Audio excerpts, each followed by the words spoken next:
Welcome everyone to the 4th Annual Authors and Artists Festival, Rewilding. My name is Liz Burton-Crow and I'm your host from Nature Culture. Our sponsors include the New England Grassroots Environment Fund, Mary King, Kathy Cremens, and Rescue Poetics. This festival is brought to you with help from my video production company, The Nature Imaginarium, Human Error Publishing, and Score.org. Thank you to our sponsors, our colleagues, all our presenters, and to you for being here. For those of you who couldn't see all of the presentations during this wonderful festival, they'll be available online beginning December 1st on Nature Culture's YouTube channel. So with that out of the way, it is my pleasure to introduce Hiram Larew and his very talented Poetry X Hunger Poets. Thank you, Liz. That was Dr. Liz Burton-Crow, who has been so instrumental in making sure that this entire festival goes smoothly and wonderfully. So we really appreciate her help. I want to welcome everyone who is tuning in today and who may tune in afterwards to the recording, to our Poetry X Hunger reading and discussion. On behalf of all the poets who are here with us today, I want to thank Dr. Liz McLaughlin of Nature Culture for inviting us to participate in this Authors and Artists Festival. The terrific lineup of poets you're about to hear have all contributed powerful anti-hunger poetry to Poetry X Hunger, which is an initiative. Poetry X Hunger is an initiative I started a few years ago to bring a world of poets to the anti-hunger cause. With hunger being so intertwined with environmental issues and so much in the headlines today, we thought it appropriate during the festival to showcase how poetry is being used to raise awareness towards action. Just a couple of daunting facts about hunger. It's on the rise, big time. The United Nations indicates that more than 800 million people around the world are hungry. And that figure has increased by nearly 50 million in the last couple of years. In the US, in our country, in the US, 1 in 5 children, 13 million, face hunger on a daily basis. And on our college campuses, the group EduMed indicates that nearly 40% of college students have experienced hunger, food insecurity in the last couple of years. So hunger is everywhere. It's on our next door neighbors and around the world. With such overwhelming data facing us, it's only fitting that we use all tools to work to counter the plight of hunger. Poetry can help. And as you're about to hear, poetry touches all of us in ways that data and statistics simply can't. Poetry can open up minds, and as you maybe hear a little bit later on, can also help open up wallets and purses, something we will discuss if we have a chance in a few minutes. Poetry can describe hunger's harm, and it can also offer a bit of hope. So now let's move to some poetry. Each of the 7 showcased poets will read a poem or two, and then time permitting, I've asked each of them to say a little something about their poem, if they'd like, and or about the role of poetry in fighting hunger. Our first wonderful poet is Christina Daub. Tina is a poet currently writing a book on the Irish Hunger Memorial in New York City. She's taught poetry and creative writing at various schools, including George Washington University in Washington, D.C., USA, and co-founded an important journal called The Plum Review. You can find out more about her on her website, Christina Daub, D-A-U-B, ChristinaDaub.com. We'll turn the mic over to you, Christina. Thank you so much, Hiram, and thank you for all of your work on the behalf of the hungry everywhere. It's so important, and it's so daunting to hear about the statistics of it rising. The first poem I'm going to read is a poem called Charge, and the title has a double meaning. Charge is something that we can charge ahead with, and charge is also, as a noun, something we are charged to do in the world. And the poem is about a lion, because when I was a child, I was very taken with the lion being the king of the jungle. And then as you get older and you watch, videos on National Geographic or online, you see these kings of the jungle, and they're hungry, they're lean, they're, they hunt, they rest, they hunt again. And we also think of ourselves as the human species, as kings of the jungle, but we have the resources to figure it out, to solve the problem. And so this poem is Charge. After the lion finishes grooming his singular body with rough licks, after the porcupine waddles away, after night devours the sun, the dark tail twitches, new scents worry the air. The lion stops resting under his rock, his large claws scraping the dust. Hunger moves with the pride. It leaps and drags and chews until the bones dry inside. A lion may outrun a goat or not. Hunger is outrunning the earth.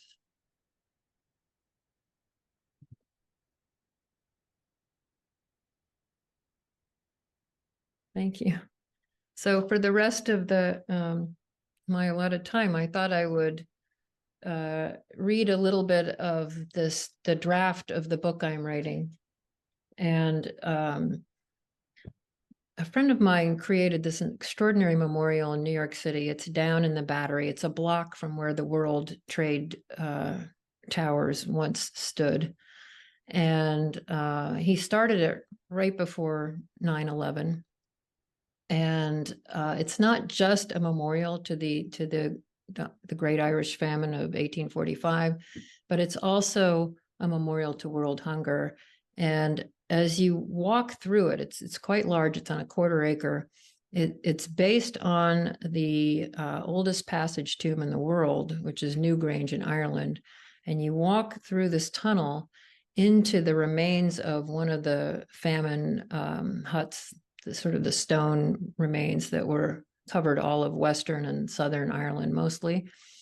And you hear quotes about hunger issues around the world, hunger statistics, what famous people have written about hunger, what needs to be done to solve hunger. It's very, very moving. And as you move through then the remains of the stone cabin, in which is just a wall or two, and there's no roof, you come up onto this grassy area, and from there you could see the Statue of Liberty. And as many of you know, it was the Great Hunger was one of the big events in the world that caused this huge migration of Irish to America. Okay, so here's in draft version. Working title is an Irish proverb: hunger can break through a stone wall. Out of the land that is not land but fill, out of the twin tower holes, the dirt and the rubble, the buried histories, this floating appendage to lower Manhattan, a shore filled in, now part of the Battery, where Manhattan began, man-made. Out of this quarter acre and elevation, a memorial that does not scream or wail, but invites. A bit of green, a fallow land, wildflowers erupting across from the New York Mercantile Exchange, foxglove and roses, roofing the Passage Tomb, New York City's New Grange. The Slack family cottage, Stonewall remains, out of a memory, a collective memory, stone memory, tenant farmers of a single crop, the potato, blackened and ruined potato, mass of rottenness, the blight of potato, Phytophthora infestans like a virus, a fungus, a crime softening into the earth, the rugged soil that fed Ireland until it couldn't. Out of the lives lost, the excess mortality, the empty furrows of eyes that saw starvation and Flinty looked away. Out of the million that crossed the Atlantic, for the unblighted harvests of America, stomachs that ballooned or caved, puny, drained by typhus, cholera, dysentery, tuberculosis, blight of lung and lymph, rotting the body from within, out of the stone huts, the cabins where hunger broke through stone. Thatched, the men ripped off to qualify for aid, men and women and children huddling on cold, damp floors where the soup is water, nettles, weeds. In the West and in the South, 1 million die, many in overcrowded workhouses, diseased, or on the overloaded coffin ships to America, where more than 1 million will try to get away.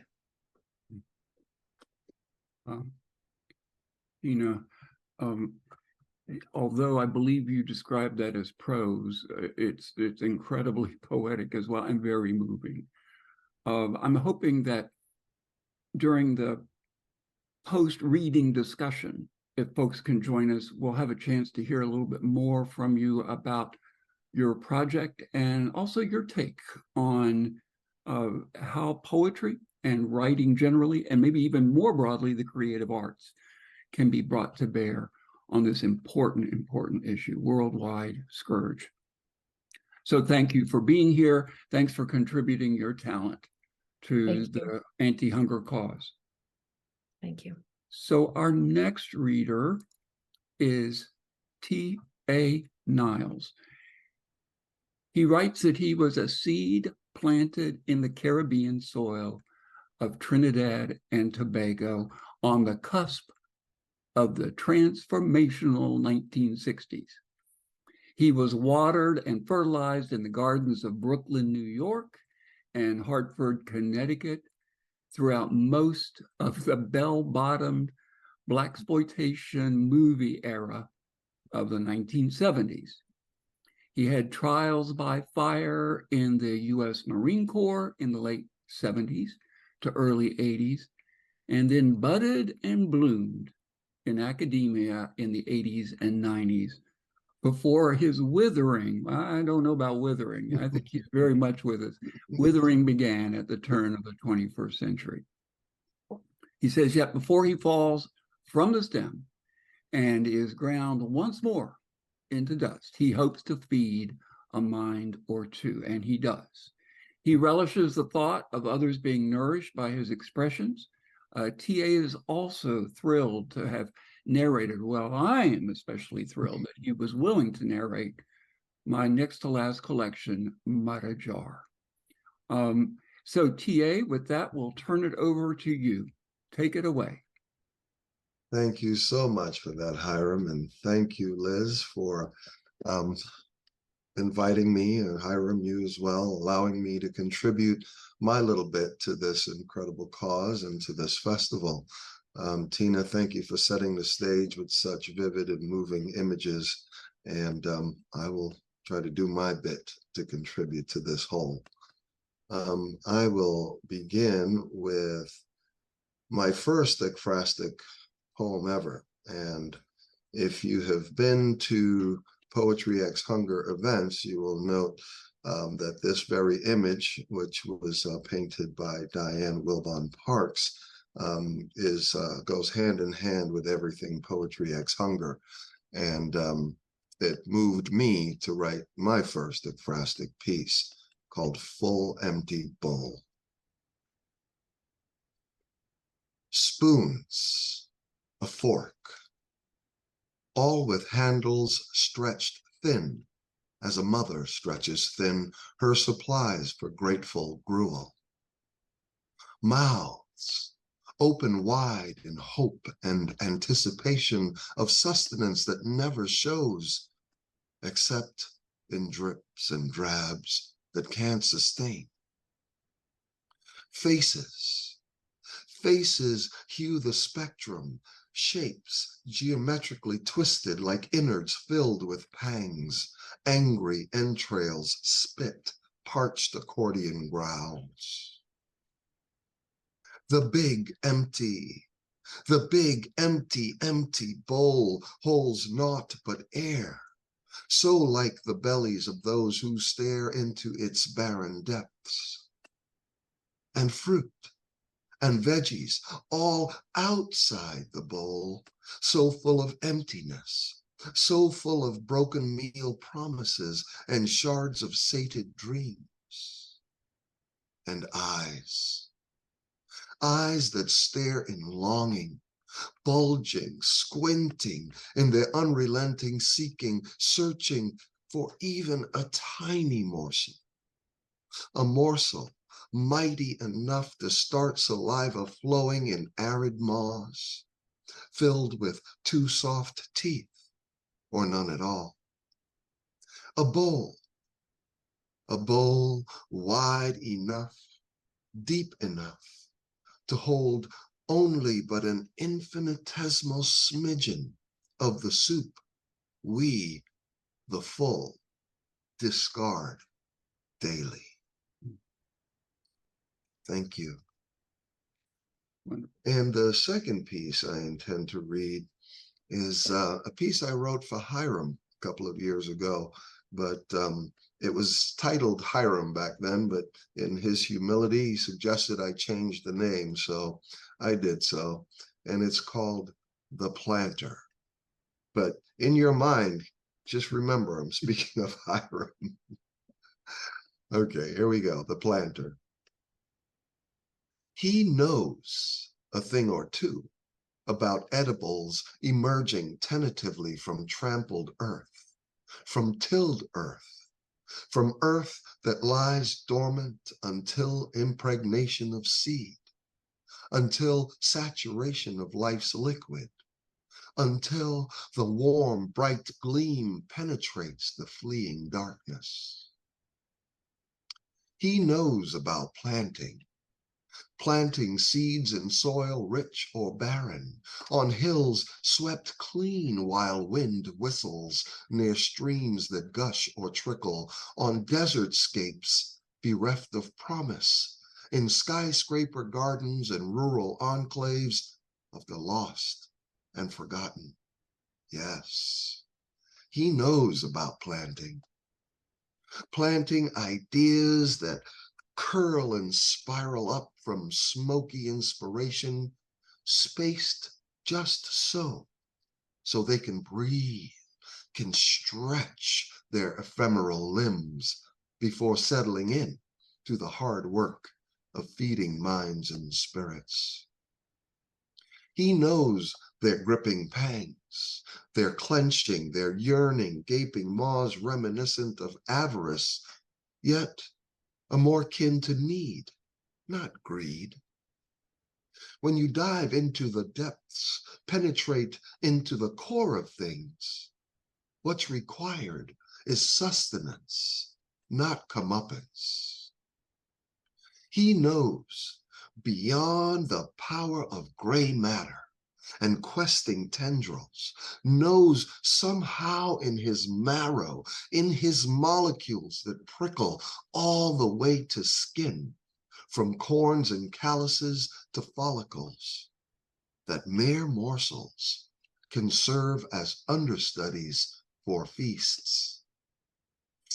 He knows that his heart beats, his blood flows.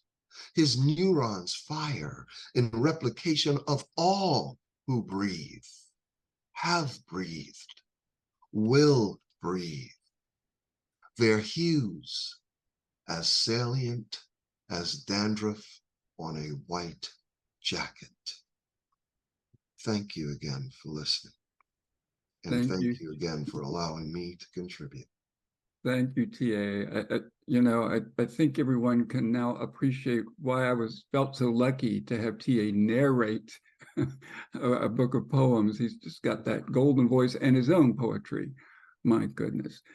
So thank you for being here, for all of the help that you provide, all of the guidance, all the insights you provide to Poetry X Hunger. TA is the power force behind the Poetry X Hunger Facebook page. So we can thank him for that presence.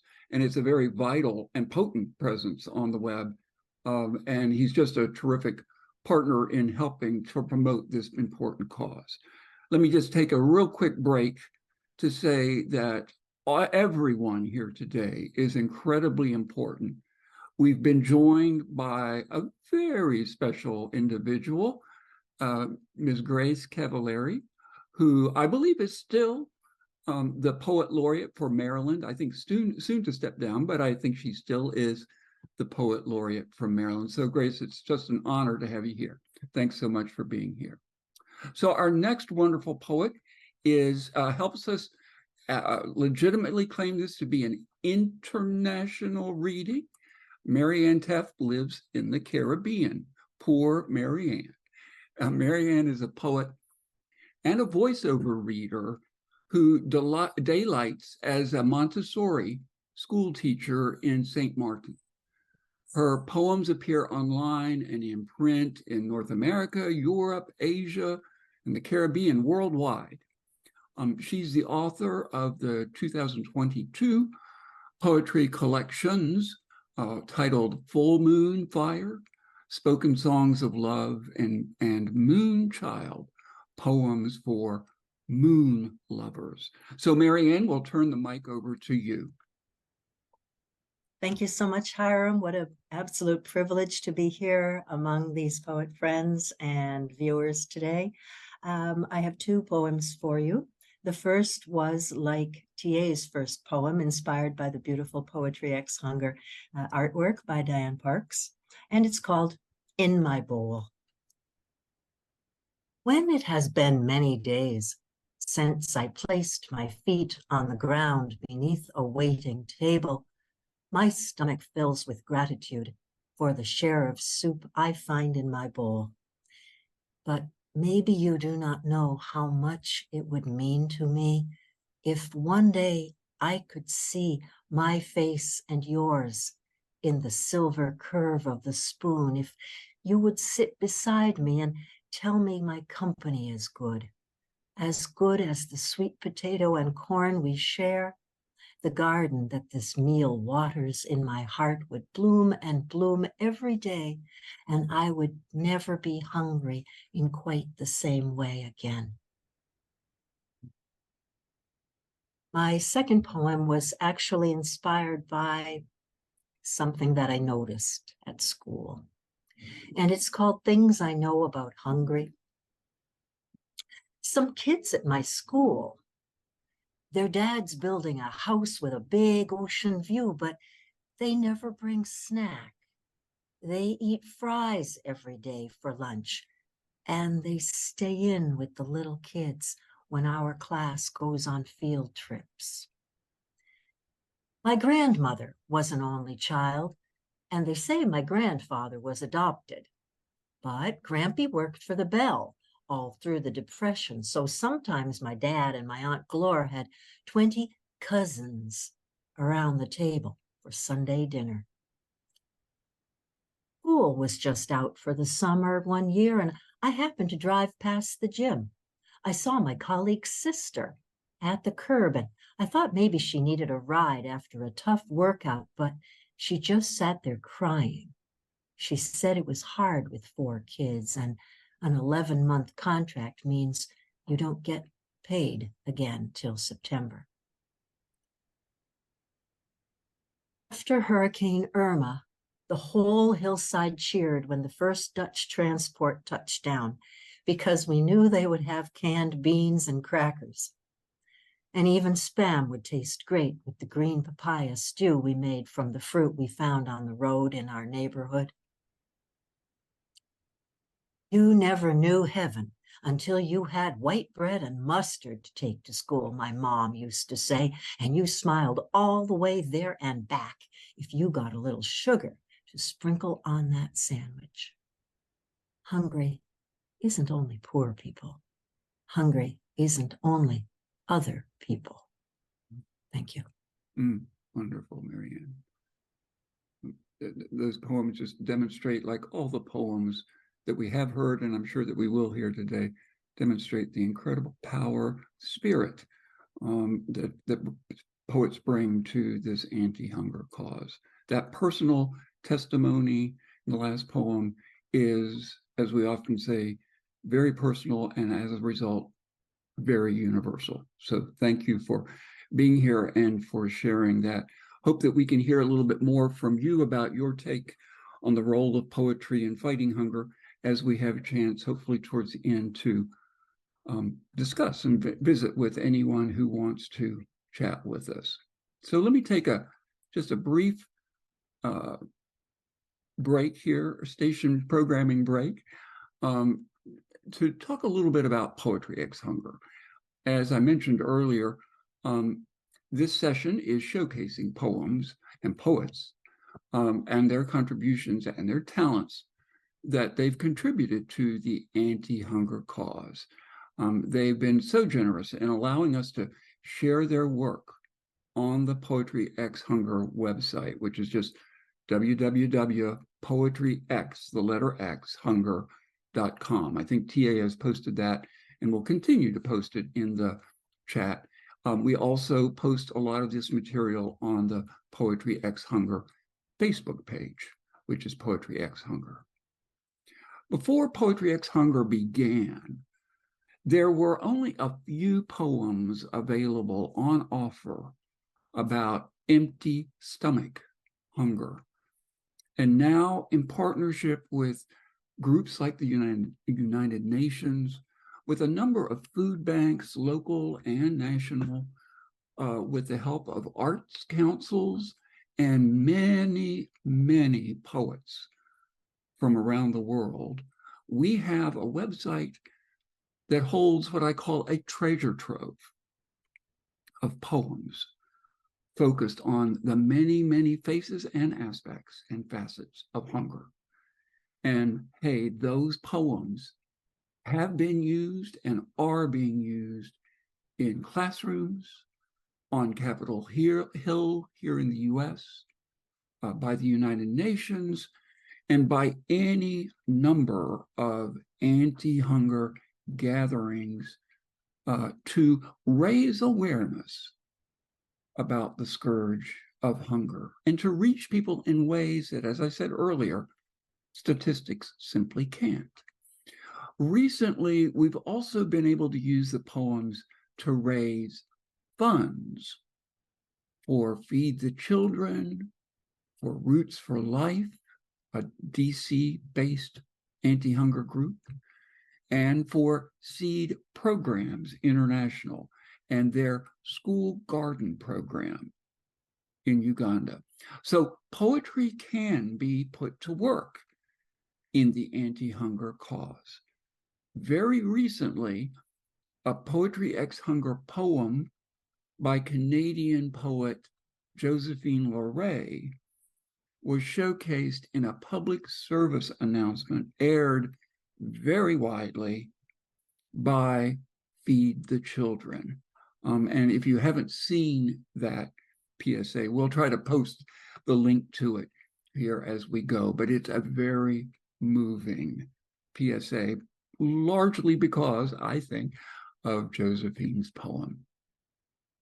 So that's a little bit about Poetry X Hunger.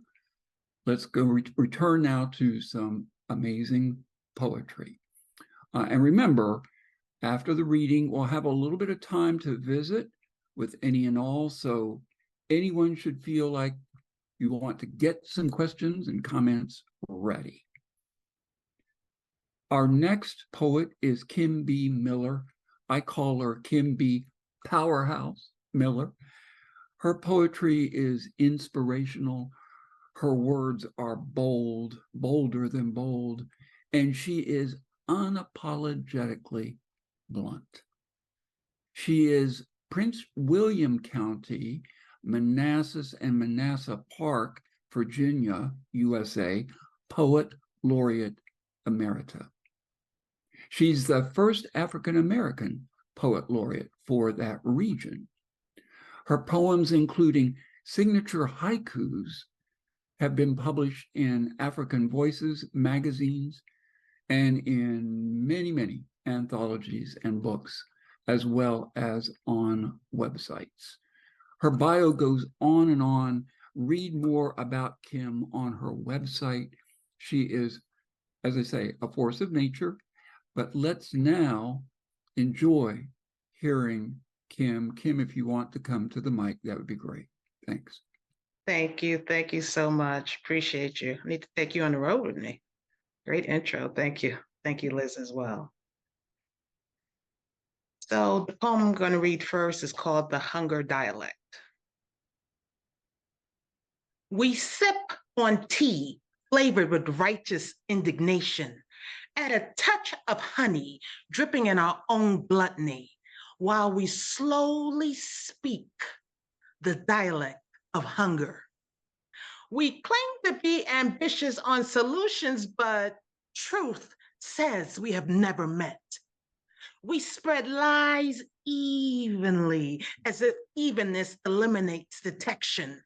Hungry people see a world full of excess who view starvation as avoidable. Victim shaming is our specialty. The dialect of deception is clearly recognizable. The language we lie with is so bitter, even when dripping off of sweet religious lips. We can't feed everybody. Here comes the lie.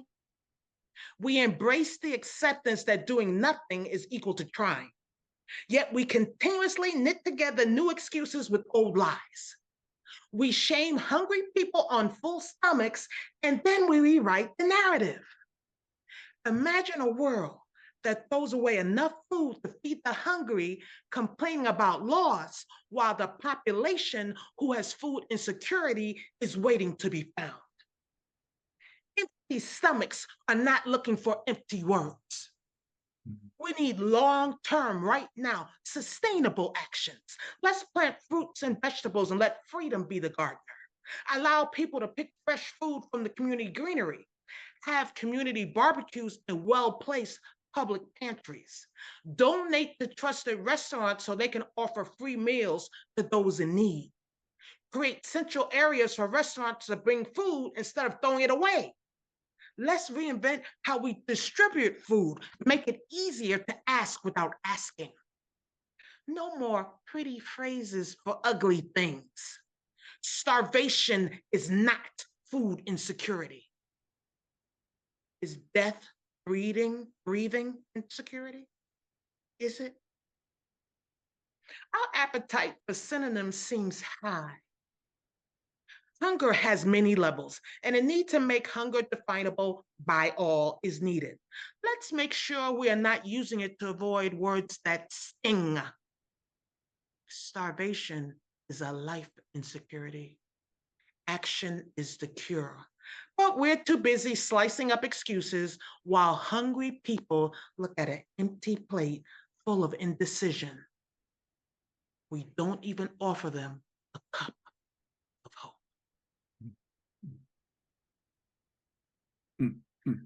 I'll be doing some haiku. For those of you who are not familiar with haiku, the original ones, traditional ones will not change. Japanese poetry, 17 syllables only on nature. These are non-traditional haiku, 17 syllables, maybe a syllable off. Some of them are based on memory. So give me a break if I'm a syllable off. Here we go. I say haiku before each one, just because I like to. Haiku. Will you feed the hungry, or is your slogan just words? based on more likes. Haiku. Food is a necessity that we treat like a gift. We don't give gifts. Haiku. Starving ain't a choice. Don't listen to puppets, listen to real people. Haiku. Cultivate a rhythm of deep reflection. Feed people, not your lies. Haiku. Hunger is the problem. Food is the solution, not your thoughts and prayers.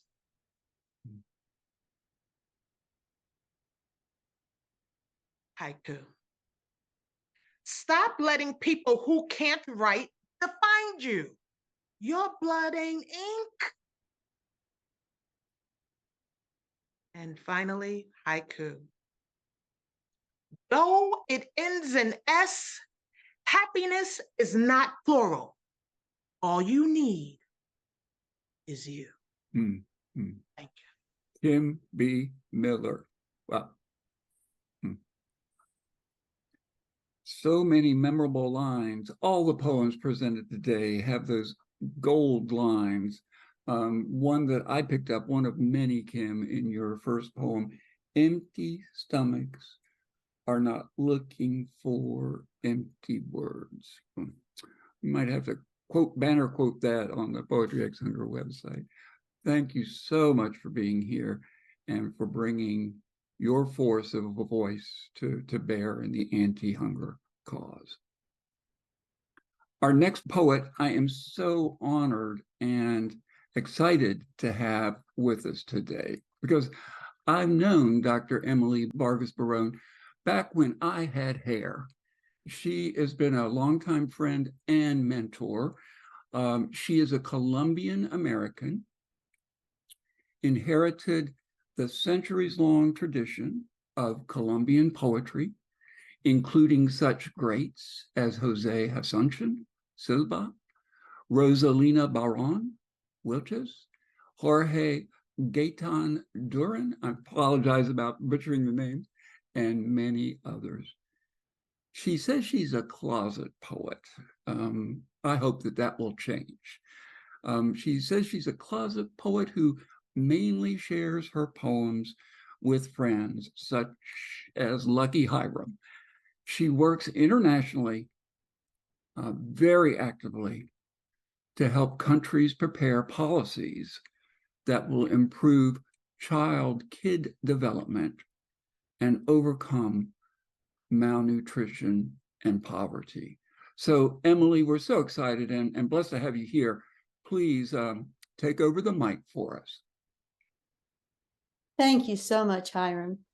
I work in international policy planning in the field of early childhood development, which seeks to overcome hunger, thirst, sickness, poverty, and other privations to ensure all children will achieve their full potential. When my dear friend Hiram Larew, a great leader in global agricultural development, he won't tell you, but that's the case, and my poet laureate, asked me to write a poem on hunger, I remembered my first encounter with severely malnourished mothers and infants who are living on a crusted desert in Africa. They lacked food, water, and health care, and they lived in lean-to huts. I remembered my anguish that day and the realization that basic services were nowhere to be found. I then thought about which organization has contributed the most to overcoming malnutrition in the world's hardest and often most violent places. I immediately thought of the valiant work of Doctors Without Borders. I know how much they need the support of all of us to save these mothers and children who are hidden from our sight. This is my poem. in honor of Doctors Without Borders. Hovering over millet, simmering in gray water, lit by embers ever so dimly, Afia glances at her beloved baby, Nia, whimpering more and more faintly. Crops failed beneath the devouring sun. Goats and chickens died long ago. No bones are left for soup. Even scrub brush in the crusted desert will not grow. Stunted and frail, Nia cannot and will not thrive. With shallow breathing, she is fragile, limp, and barely alive. Nowhere to find help, nowhere to go, forever forgotten, Afia has lost all hope. Suddenly, motors roar like lions in the night. Trucks are arriving in that tiny village. Crouching over her faltering fire, Afia fears they may have come to pillage. Quickly going door to door, doctors find Afia and Nia amid lament. Mother aides gather them up in their arms, carrying them gently to their dusty tent. Food and water and medicines, milk and vitamins without delay. Above all, due to nurturing care, Afia and Nia will live another day. But sadly, as night had fallen, in reality, no one ever came along their pathway. Afia and Nia, forever forgotten, their tomorrow will be like yesterday. Please give generously of your bounty. With your heart, embrace the hungry. Help the helpers find and save all children and mothers, watching and waiting for them ever so hopefully. Mhm. I feel that poetry breaks through our complacency. Poetry can touch our hearts and help us to feel the tragedy that is hunger. I hope you will give generously to Doctors Without Borders. They are serving malnourished mothers and children who suffer in silence in countries like Chad and in many other places, including the Gaza Strip, throughout the world where others fear to go. Mhm.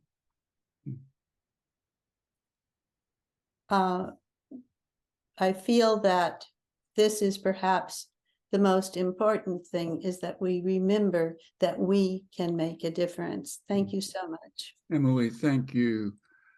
Your poetry, your poem demonstrates both how poets can obviously depict the tragedy and also offer a bit of hope at the end of the day. So we're very grateful. And by the way, she told me, I hope it's not saying anything that she would be uncomfortable with. She told me that this is the first time she's ever presented her poetry in public. I can't believe it because she presents it so beautifully, but congratulations to you. And we're very, very honored to have you here for your debut, as well as for your poetry. So thank you very much, Emily, for being here. Really, really appreciate it.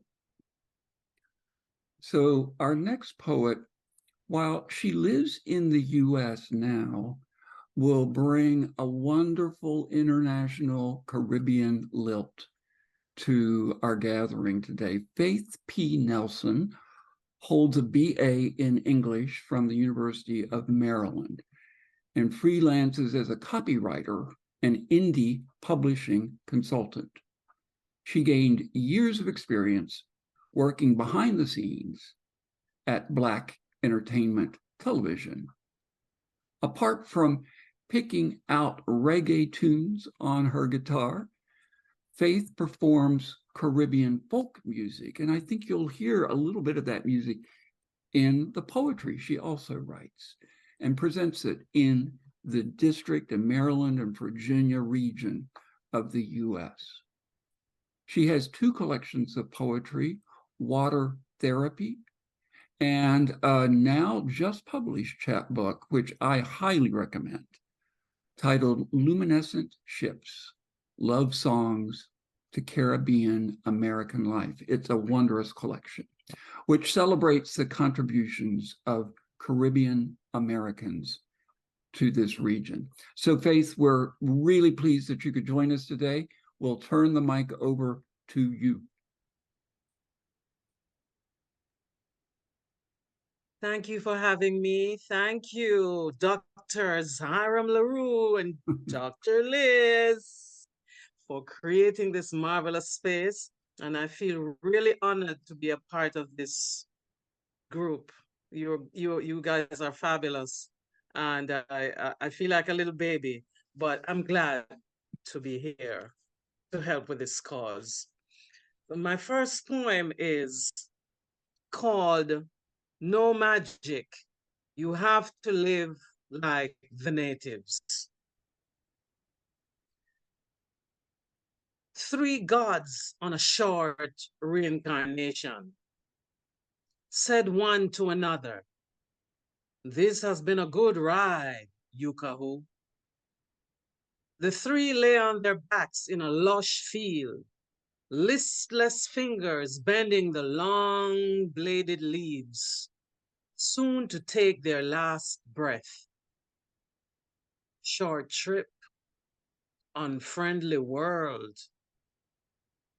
Far above the ground, the crows. In their beaks, a dark, tuneful song. Said one old bird to another, "Can you imagine the battle?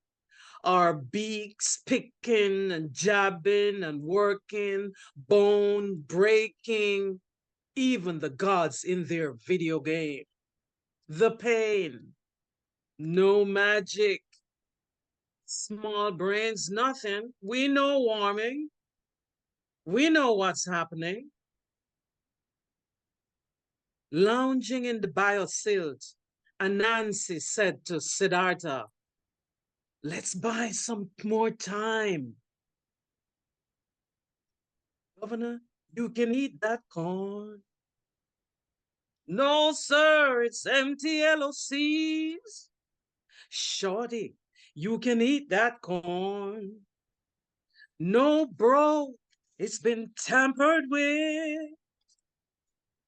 In the center of town, heirloom shroom is now art in a museum. Black tarp with drawings of fruit trees by artists, big agri, with lab-built flavors. "Governor, can't you eat that corn?" "No, sir, it's empty LOCs." "Brethren, can't you eat that corn?" "No, bro, it's been tampered with." Real food, Yukahu. Those were the rules for this world. Anansi whispers, his voice as thin as air. "Nope," echoed Siddhartha. "We promised. No magic." Watching keenly, the kind crows pick up the dirge. "Governor, can't you eat that corn?" "No, sir, it's empty LOCs." "Shorty, can't you eat that corn?" "No, bro, it's been tampered with."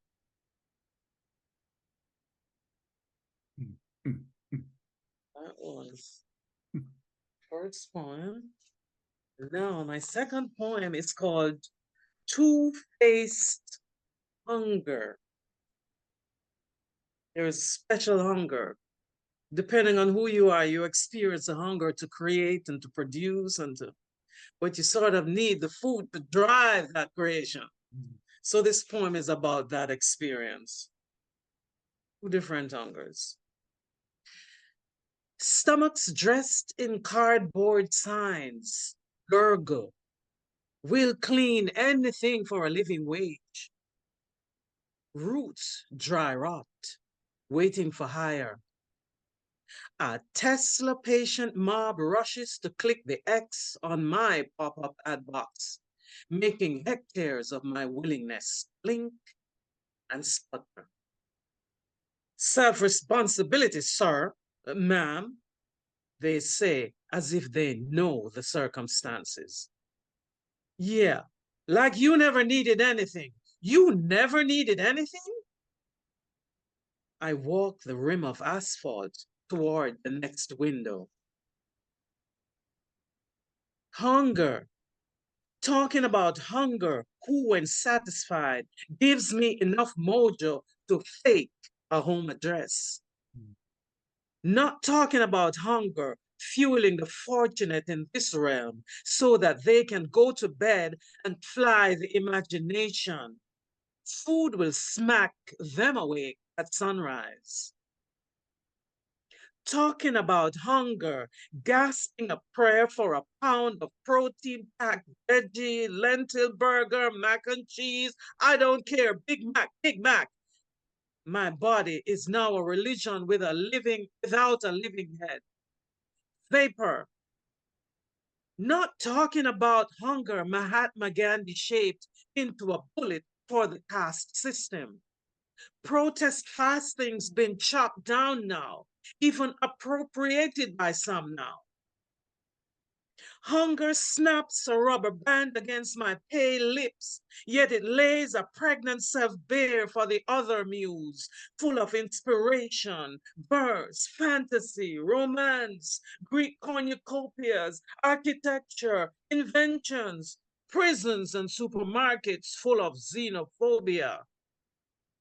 It slings chummy arms through the elbows of plunderers. Death and political entrepreneurs. This lover air kisses my dreams. It savages my world into a food desert, driving back the lion who once kept watch, protecting me from pandemics and the platform shoes of the elite. Now the king and I step one, then two, with less conviction. Don't waste your heart. Untie kindness. This stinging will stop if you share your bread for a moment. Mm. Mm. Mm. Thank you. Thank you, Faith. Wow. The group of poets here today have demonstrated the incredible power of poetry, the spirit in the writing about hunger. And Faith, my sense is you've also demonstrated the incredible appropriateness and power of music and magic in the poems. So again, can't thank you enough for you and your voice being here and contributing to this important anti-hunger cause. Our final poet is a remarkable individual for all kinds of reasons. I would love to have about half of the energy that Sistah Joy Alford has. She is remarkable, all that she does in the poetry community and for the poetry community. J. Joy Matthews Alford, also known as Sistah Joy, is the author of 3 books. The first titled, Lord, I'm Dancing as Fast as I Can. The second, This Garden Called Life. And the third, From Pain to Empowerment, the Fabric of My Being. She was appointed the first ever poet laureate of Prince George's County, that's in Maryland in the US, in 2018. And she's been poet laureate of a very large church called Ebenezer AME Church since 2016. And as such, she helps guide a group of terrifically talented poets called the Anointed Pens. And PENS stands for Poets Empowered to Nurture Souls. And she's been doing that work since 2003 for 20 years. She's blazed literary trails for over 25 years through her impassioned activist poetry. And she's received all kinds of awards and plaudits for the work that she does as a poet. So with that, Sistah Joy, we're so glad that you were able to be here and to help us bring all of this poetry energy to a close. So poet Sistah Joy, please take over the mic. Thank you so much, Hiram Larew, Dr. Hiram Larew, and also Liz. I'm just meeting Liz, but Liz, thank you for just being the force behind, I believe, this entire experience that is making a difference. It's making a big difference, and I'm honored to be a part of it. Honored to be a member of the League of Poets and advocates who are addressing the issue of hunger through poetry. Unique, and it took someone like Hiram to spearhead it. So I'm honored to be a part of that. Of course, words have power, and we have power as poets. And so I just want to thank everyone who is a part of this, but also everyone who will contribute, because that is very, very much what we want to happen as a result of our passion. We want to pull on your pockets, because it's as I believe it was Faith who said, we need more than your prayers and your well wishes. So please do. I have two poems that I'd like to share today. And I guess I'm cheating because my first poem is actually a trilogy, but it's a haiku trilogy. So I'll count it as one. It's titled, it's titled Haiku number 365, a poetry ex-hunger poem. Some doctors convince seniors that their meds, not their food, keeps them healthy. 2, Ms. Jacobson bought each new pill her doctor sold, trying to get well. 3, her garden-grown fruit rotted on the vine as she filed for bankruptcy. Mm-hmm. So we understand the realities that not everyone who professes to be in the business of saving lives has altruistic intentions. The second poem that I'll share today is titled, Did They Know? And I'll share that this was actually inspired by witnessing what was happening at my church during the pandemic. Did they know? Did the farmers know about the lines? Cars as far down streets as the eye can see. Families that never expected to be in need sit for hours inching toward a church they've never been inside. Vegetable-laden boxes gingerly placed by gloved hands inside popped trunks, or carefully laid on back seats for strangers in need by masked servers who never met a farmer and who never expected to dispense their crops. Feed my sheep takes on new meaning in times like these, when schools can no longer fill the void for families stretched past the point of self-sufficiency, past the point of ability to purchase their own. No longer do neighbors glare, cast dispersions of shame, for they too wait in food lines, along streets, leading to churches, dispensing boxes filled by farmers who faithfully grew their crops, but never knew they'd be the saving grace of a nation, finding a new reason to go to church. Did they know? Mm-hmm. Thank you so much. Thank you, Sister Joy. Did they know? Wow. Sister Joy in her poetry lifts up and expands our views on everyday life and everyday experience. Again, my appreciation and my gratitude to you, Sister Joy, for being here.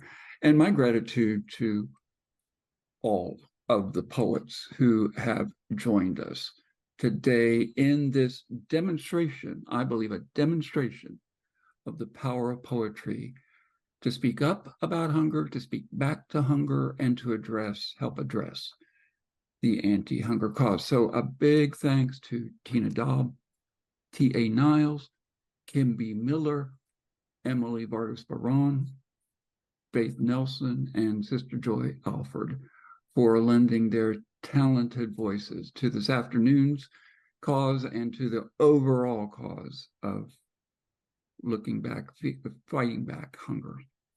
And my gratitude as well to Dr. Liz McLaughlin and Dr. Liz Burton Crow for carving out a space for us during this important festival, ongoing festival, and for providing us with the technical help, thank you, Liz, that we needed to offer the poetry to you today. I will just say this, we really appreciate Mike, Grace, John, Daryl, and Margaret for being here. If any of you folks and if any of the poets can hang tight and stay with us for a few minutes, we'll go into a much less formal chance to visit with each other and to hear a little bit more about maybe the stories behind some of these poems and the views that these poets have on their role in fighting hunger. So thanks, everyone, and appreciate you being here. Stay with us if you can. Maybe we'll take about a 1-minute break for folks a comfort break, to get water or visit restroom or whatever, and then start back up in about 1 minute, visiting with each other about this important cause. Thanks, folks.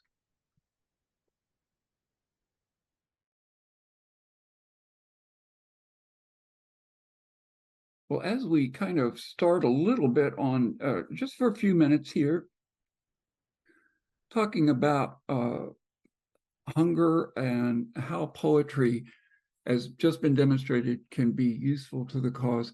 I wondered if any of the poets, I don't want to put anyone on the spot, but you know me, I will be glad to put a couple of people on the spot, but I wondered if any of the poets would like to say just a little bit more about the poem that they presented or poems that they presented and kind of what motivated them, what brought forth the poem, to have the poet write it.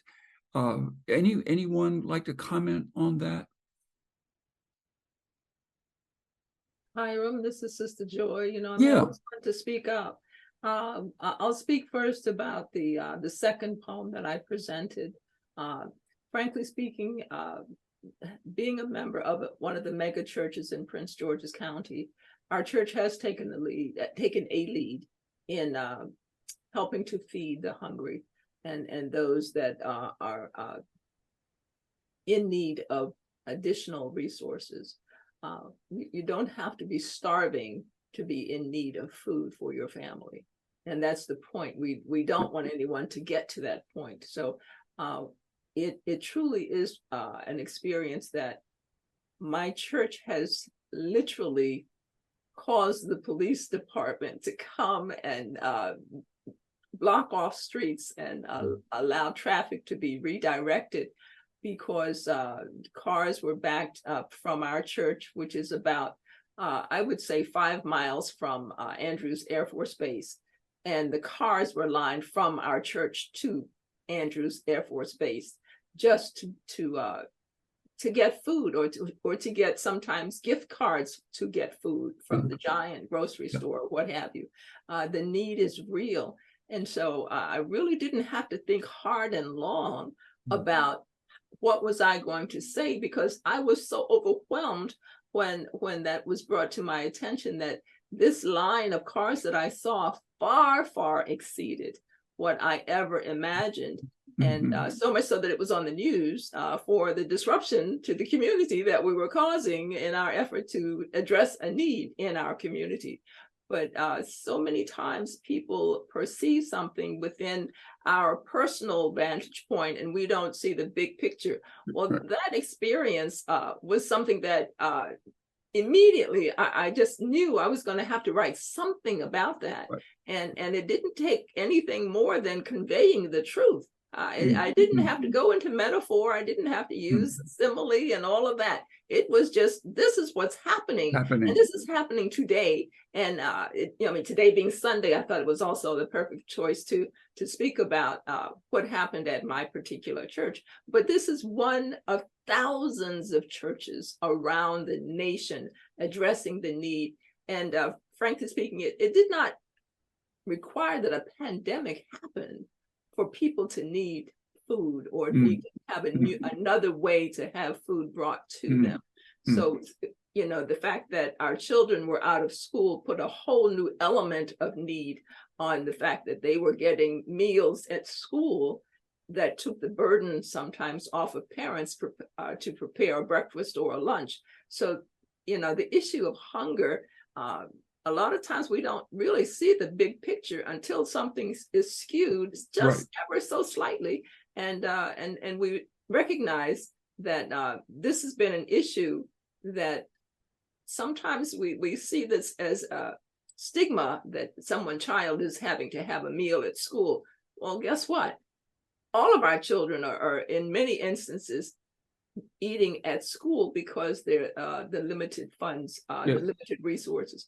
But also the other issue, the second poem I wrote was one addressing the issue of the pharmacy industry, the pharmaceuticals, where we're talking about elders in particular having to make a decision between medication and food. And when in fact, they're being redirected from healthy choices to money-making ventures by many inscrutable individuals. But those are my two causes. I think that set of haiku, the first I've ever heard kind of focusing in on that particular issue of that tragic choice between purchasing health pharmaceuticals and medicines and food.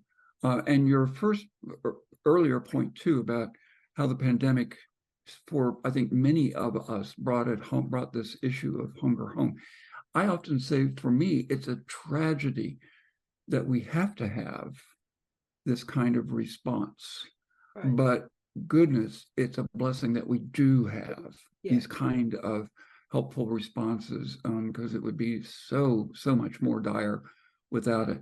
I'm also struck by the fact that many of the poets here focused in on US-based, local community-based hunger. And then others of the poets looked at hunger worldwide. And there probably are some very significant differences, but there are also some real commonalities between, particularly when we're talking about kids being hungry, but any individual being hungry, worldwide versus local. It used to be that, at least as I was growing up, my parents always pointed to hunger overseas, over there. China, India, Africa. And so I was raised with the mindset of hunger is over there. It's not. It's never been, and it's certainly not today. And so I'm grateful to the poets who both raised the visibility of hunger here next door, or maybe even in our own households. And then those poets who painted the brushstrokes widely and described the issue worldwide. Any other thoughts from any of you about where your poems kind of emerged from?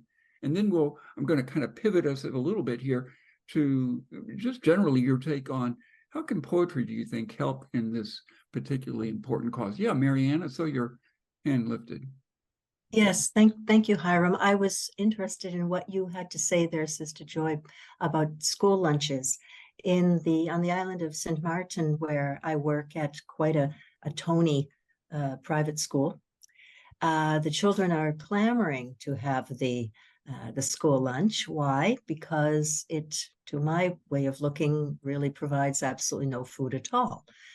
You get plenty of sugar, salt, and saturated fat, and mystery ingredients. I live on an island where the minimum wage is well under $5 an hour. Many people consider themselves doing pretty well when they are working 6 to 7 days a week in hospitality and making $800 to $1,200 a month and trying to feed and live on this. We have a great problem with diabetes on the island and in the Caribbean generally. Obesity is becoming an increasing issue. People lack the funds to buy fruits and vegetables, frankly, even though we live on an island where we ought to be able to plant a popsicle stick and grow something good to eat. It just isn't the case. So there are a tremendous number of issues that are interconnected, and I am quite shocked. And in my poem, Things I Know About Hungry, where I spoke about a particular student who I observed, she and her brother for many, many, many months, eating precisely that way, where I had the feeling there was sufficient funds in the family, but I wasn't quite positive that it trickled down to actually providing nutrition for children. You put something in their bellies or allow them to buy something at lunchtime, but it doesn't really translate into food or nutrition. And as a classroom teacher, I see that as an enormous problem and a huge disservice to our kids. Marianne, you've helped us again, as Sistah Joy did, identify school lunches and the fact that obesity is part of the hunger problem, because hunger is often a matter of poor nutrition. And so you've helped raise those very issues for us as well, and appreciate that. Kim, it seems to me like you are a master at the unvarnished, thinking about, obviously, and then expressing some of the kind of key nuggetized problems that we're facing in terms that we all can relate to.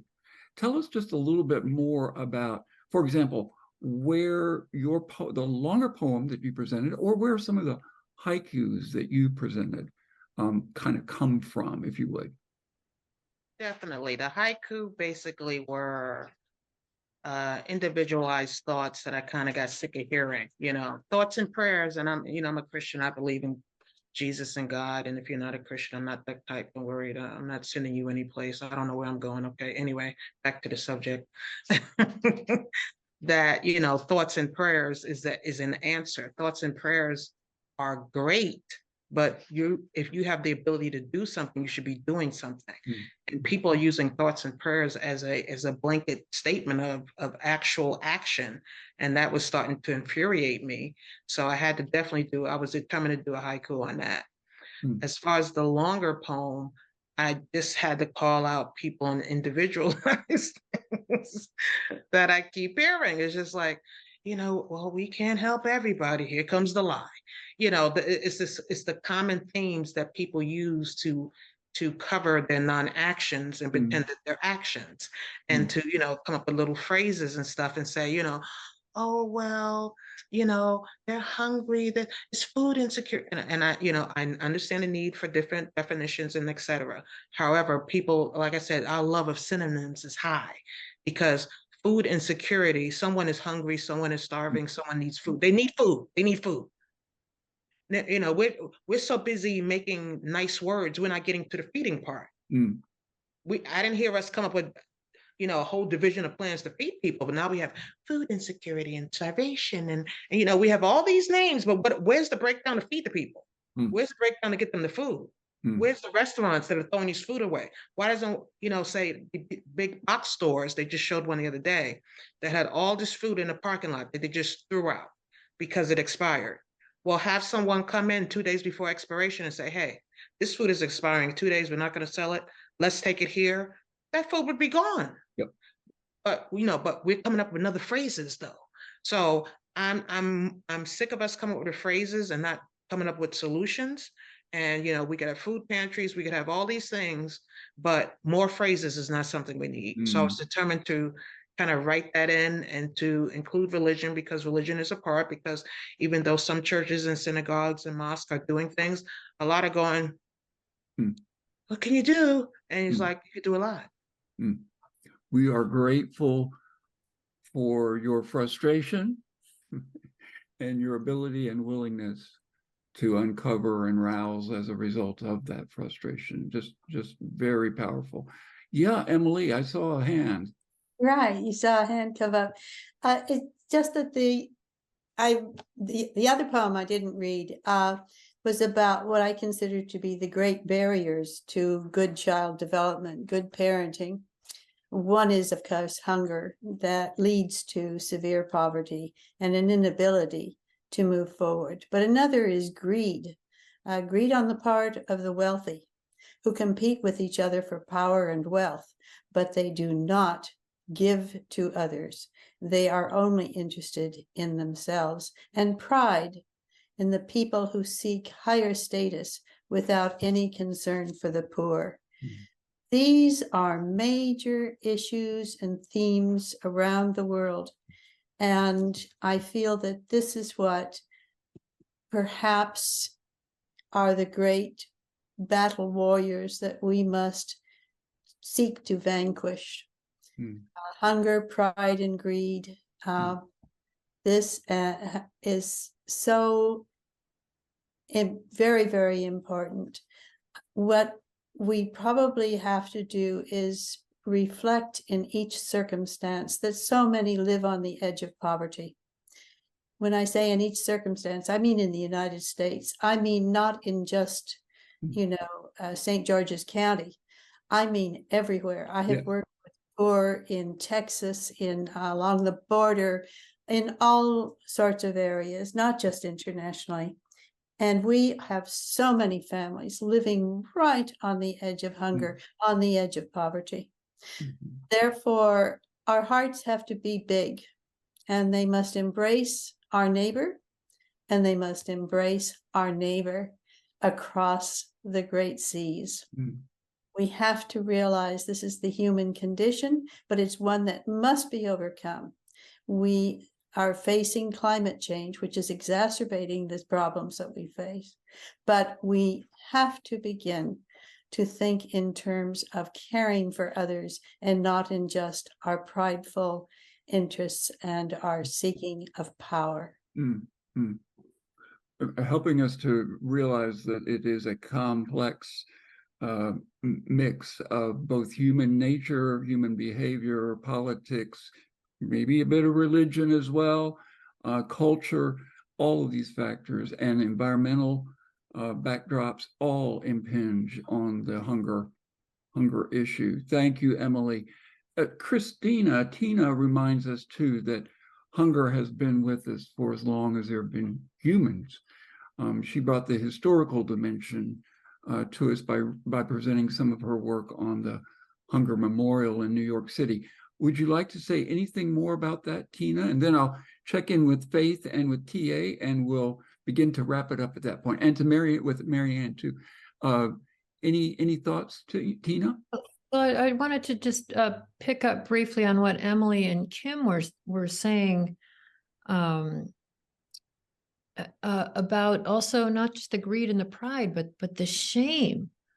It is so deeply ingrained in our culture and in other cultures. And the fact that, that people are shamed for their poverty or for their hunger is just beyond comprehension. And one of the ways I think poetry can really get at that particular piece is because poetry moves us, and poetry can raise our consciousness, and poetry can raise our conscientiousness.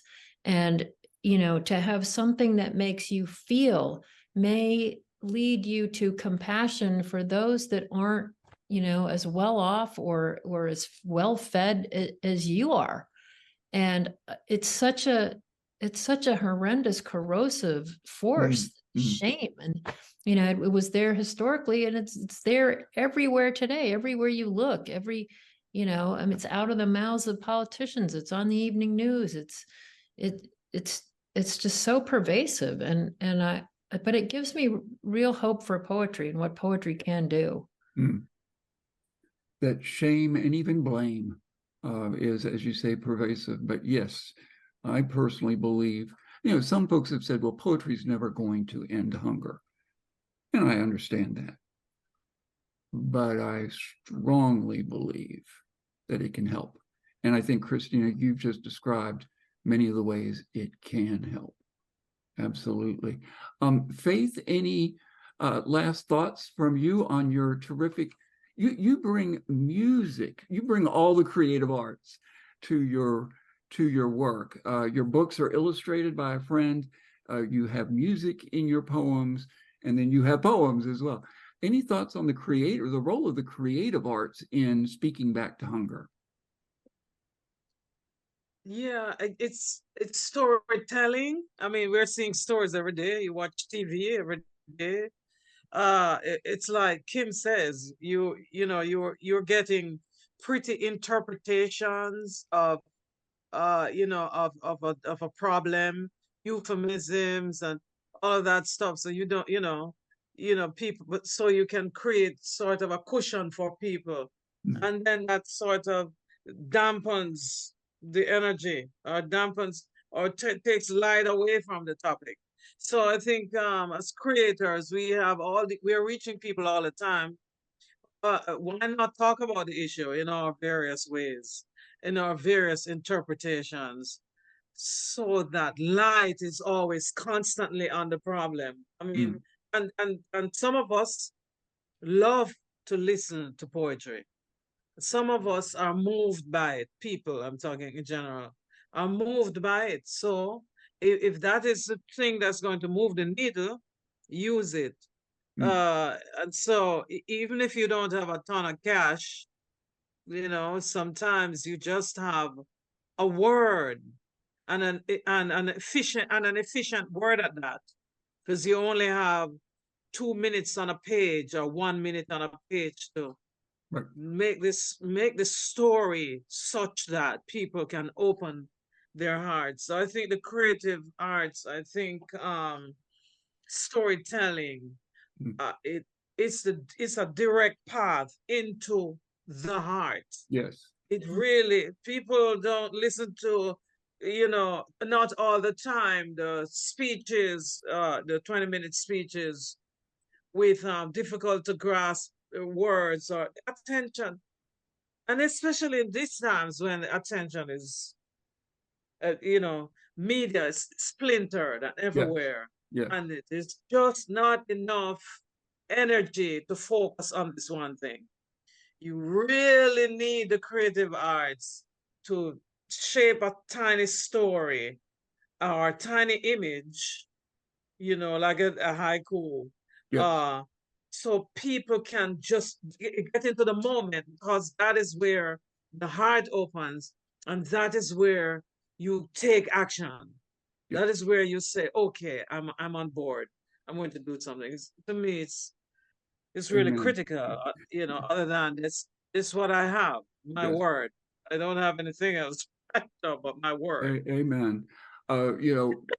My hope and dream is that anti-hunger organizations will increasingly recognize the powerful tool in poetry and in the creative arts generally, and invite in their creative folks to help make their cause, and that the poetry community, highfalutin, community-based, all parts of the poetry community will realize that they have a tool that can be used, should be used, must be used in service to these kind of causes.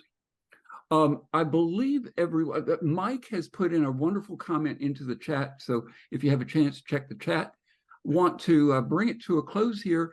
Marianne, I can't remember, have you had it? Yes, I think you did mention a little bit, wanted to make sure that TA also had a chance to chime in as he would like here before we close the shop up.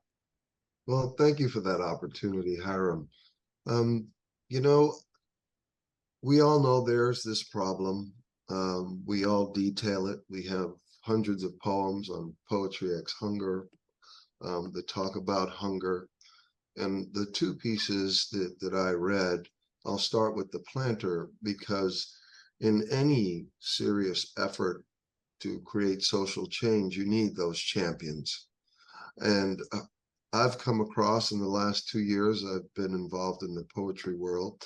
Hiram Larew, to me, is not just a wordsmith and someone who wields words that speak to hunger, but he does so many other things. As he says, plants seeds in so many different gardens that help this cause. He gives opportunities, shares things with, you know, you all know all about Hiram, but the reason that I chose the poem is I think that when we have these people to hold up and say, this is an example, you know, of how we can help with so many different social causes. That's why the planter, to me, is one of my near and dear pieces. And then collaboration. You know, they say, oh, it takes a village, and it takes collaboration is, to me, again, an essential part of any such massive endeavor. And the Diane's artwork, how it's been married to the words on Poetry X Hunger's website, and the collaborations that have come out of Poetry X Hunger with these various, you know, organizations that fight against the scourge of hunger. Again, it was so moving to me to see this incredible, vibrant piece of art that Diane Wilbon Parks, you know, had created, you know, out of this concept of hunger. And I was moved then to write something that celebrated that piece of work. And so that is a collaborative effort. So for me, collaboration and celebration of the people and the organizations that are really doing something is every bit as important as critiquing our world and what we're not doing, because there are people and organizations who continue to work, like Doctors, you know, Without Borders, as Emily has spoken about, like the churches, you know, that Sistah Joy has spoken about, you know, the teachers. Marianne, I'm sure you don't just observe, I'm sure you do things as well, you know, in your community and in your school to assist. And we know how strong Kim's voice can be. You cannot not be moved when Kim P. Miller does her thing. And when Christina, you know, lays out, you know, folks, faith, you know, I'm from the Caribbean myself. So when I hear that Caribbean voice speak, and the words, the images, you know, and what lay behind them, you know, I'm so moved. So thank you again, folks, for allowing me to be a part of this particular effort. As TA says, partnership equals hope. So, and this whole circle here today is a wonderful example of those kind of partnerships, bringing all of these terrific, powerful voices to bear in the anti-hunger cause. We may never, as I say, end hunger through our work, but we can certainly help the cause. And I think you all are doing just that. So keep going. Let me just point out to those who are viewing this live, as well as those who are viewing it, will be viewing it recorded, that these 7 poets are magnificent, and they represent, each of them, about 50 poets around the world who have contributed their talents to the Poetry X Hunger effort. And you can view all of those poems. You can use any of those poems from the Poetry X Hunger website. So with that, Liz, we'll turn it back over to you. If you have any closing, we really appreciate your help in being here and your overall grin of a spirit to help us along today. Thank you so much, Hiram, and thank you, talented poets of Poetry X Hunger. You all are amazing. So Great. Thank you all for being here, taking time out of your precious weekends. We really appreciate you all, and we hope to see you again next year at the Authors and Artists Festival. Thank you so much. Here's to poetry. Take care, everyone. Bye-bye. Bye-bye. Thanks all. Be well.